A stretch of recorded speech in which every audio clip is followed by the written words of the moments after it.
Dubai update guys, oh my god. Okay. Guys, so Dubai update. Nakalabas na kami ngayon, lumabas kami. Kasi nagki-crave kami. Wow, nag-crave pa sila. Guys, naglalakad kami. Malamang. Punta kami sa night market. Mababash ba tayo pag sinabi ko punta tayo? Kaya naman po pumunta tayo. Ay, syempre baka sabihin nila, bakit kayo magna-night market? Pakita mo kung gano'n ka normal. Baka sabihin na, ba't kayo magna-night market? Nagkakagulo na, naggagara-gara na. May naririnig kaming mga ano sa langit, like mga fighter jets. Pero, noong una kasi hindi namin alam na yun. Like, mga ganon.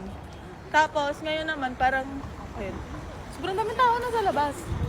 Like, magaling kasing government nila. Unlike, uy, wala kasi sinabi. Pero yun. Guys, pag nasa labas kayo, kahit nakaganto kayo lagi, check nyo. Kaganyan. Nakatingala? Oo, nakatingala.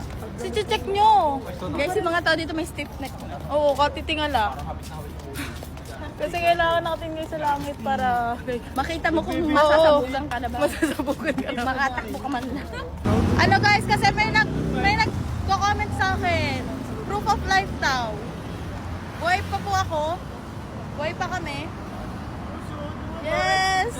Ano guys, huwag kayong mag-alala. Kasi, yung fresh natin. We're safe. We're safe! Yung mga naririnig pala namin kasi before hindi namin alam na ano yun. Mga fighter jets. Kaya kabadong-kabado kami. Tapos ngayon, nalaman namin, nabasa namin na ano siya. Parang, Ini-intercept pala. yes, sila yung mga missiles.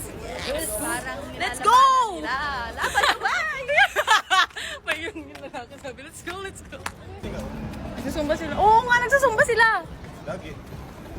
Parang normal na siya ulit. Thank God. Normal naman talaga eh. Sa Facebook lang ano.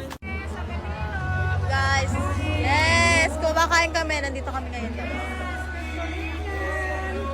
Ito yung order ko. Thank you po. Thank you, te. Apa, hanapin niya pa ako.